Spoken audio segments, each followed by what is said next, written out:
times and her impact on the sport and the sports world. Senior writer from Sports Illustrated, Andy Staples. How are you, Andy? How you doing, Rich? I'm doing fine. When you think of Pat Summitt, you think of what? I think of saying thank you to her when my 5-year-old daughter decides which sport she's going to play. When you just know when you're in the presence of greatness. My first real job was covering Tennessee for the Chattanooga Times-Free Press, so I covered all the sports there and was very fortunate to watch some Lady Vols practices. And I mean, you've never seen anything like it. I've covered since. I've covered some Nick Saban in action, and I had walked on to a Steve Spurrier team at Florida.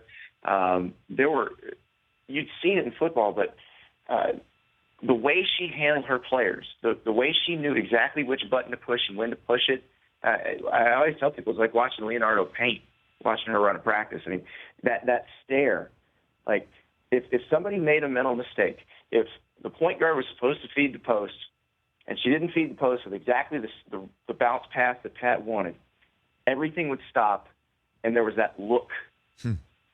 And everything, the whole Thompson Bowling Arena was a huge arena at the time. They had 24,000 seats, and everything would just go quiet. And, you're just watching these 18 to 22-year-olds, and they're thinking, oh, no, is she looking at me? Is she looking at me? But the thing is, she was their biggest advocate, their biggest supporter off the court. The stat that always will blow my mind about Pat Summitt is that every single player who did 4 years of eligibility with her got a degree. I mean, that's the record that can never be broken right there. Andy Staples joining me here on the Rich Eisen Show from Sports Illustrated. What was she like to be around when she didn't have a whistle around her neck? What was that like? From the brief interactions with her I had, she treated everybody the same. And I've talked to obviously a lot of people who knew her much better. She did not care who you were. She was going to treat you the same. And I've noticed that's the hallmark of most great coaches and most great recruiters is they're real 100% of the time, regardless of who they're talking to. It can be the President of the United States. It can be a guy sweeping the floor. It doesn't matter. They're the same person. And Pat was always the same person. She was always real. And I think people saw that. And if you're thinking about if you're a parent or a player, or a player's parent, when that walks into your living room, then she cares. Of course, if you're Michelle Marciniak and she walks into your living room in labor and still tries to recruit your daughter, you know how much it means. I was going to ask you about that story. That is a true story, right? That happened? So Gary Smith in Sports Illustrated in 1998, I remember sitting in the office of my college newspaper and reading this story and thinking, I hope I get to meet Pat Summitt, and if I can ever write one paragraph as good as this guy, my life is made. But I encourage everyone to go read that story today. It's on our website. It's The Eyes of the Storm is the title. And the lead of it is Pat Summitt in labor going to Pennsylvania to recruit Michelle Marciniak. And the craziest thing is Michelle Marciniak didn't sign with her. She signed with Notre Dame and then later transferred to Tennessee.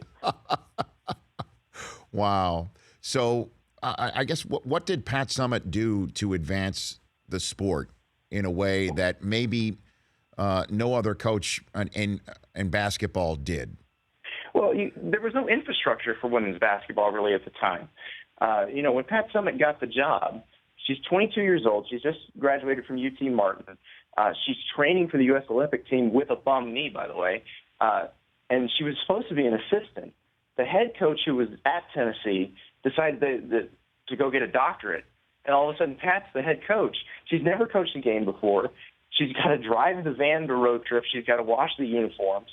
So it was a very much, scratch and claw, fly by the seat of your pants. But what's crazy is at that time in the state of Tennessee, they were still playing six-person women's basketball in high schools where there were 3 players in the backcourt and 3 players in the front court, and players weren't allowed to cross half court because they didn't want them to have to overexert. They didn't think girls could do that. And it was one of 6 states in the country that was still doing that in the late 70s. And Pat Summitt actually testified in court as they tried to get it overturned. They tried to get the State High School Athletic Association to play real basketball. And it's not, I mean, that's not that long ago, Rich. That's the craziest part. Right. 1979 was the first 5-on-5 high school basketball game for girls in the state of Tennessee. So that's what she was up against. She was up against a culture that didn't think you were supposed to expect women to exert themselves athletically the same way men do. And she just never believed in any of that. Well, we're still sort of hearing it, too. Yeah, I mean, the whole concept that UConn basketball right now is unwatchable and that the sport this past year was under a microscope, if you will, for some national voices talking about how these blowouts make it unwatchable and it's not real, if you will, is the real, I guess, undercurrent of all that. And it's 2016, Andy. Yeah, and the thing is, I laugh at those because if you don't like the blowouts, coach better, play better, and don't let them blow you out. That's what Pat Summitt would have said. But the thing is, I don't think Gino Auriemma is able to do what he does if Pat Summitt doesn't do what she does first. Why do you say that? Because somebody had to come along and make that acceptable. Gino Auriemma coaches his players just like Nick Saban coaches his players. There's no difference. And back in the 1970s, that would have been deemed unacceptable. Pat Summitt made it acceptable. And the way that she passed as well, where there was many people who were trying to see her one last time. Yeah. I mean, think about the influx of ex-players into Knoxville over the weekend. Everybody just trying to get a last few seconds with her. And, I mean, she's got Alzheimer's disease, so the chances of her remembering anybody probably at this point are pretty slim. But she meant that much to so many people that they had to spend just a few more seconds in her presence. And I think one of the things that's most telling about Pat Summitt is after she got diagnosed. And you don't get diagnosed until you've already started exhibiting some symptoms. Right. She didn't just say, well, I'm going to go try to live the rest of my life. She said, I'm going to raise money and awareness and try to fight this disease. And maybe some of the money I raise will help find a treatment or a cure that will help somebody down the road because I know it won't help me. And that tells you what you need to know about her. So do you think there should be a fitting tribute by the NCAA that maybe naming the trophy after her or something? You know, I mean, that would be incredible.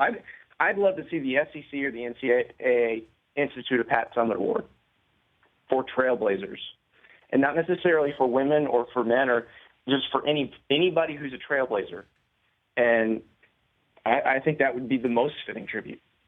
Andy, I appreciate you calling and sharing the stories, and your passion for her and what she stood for and who she was comes straight through. So I appreciate it.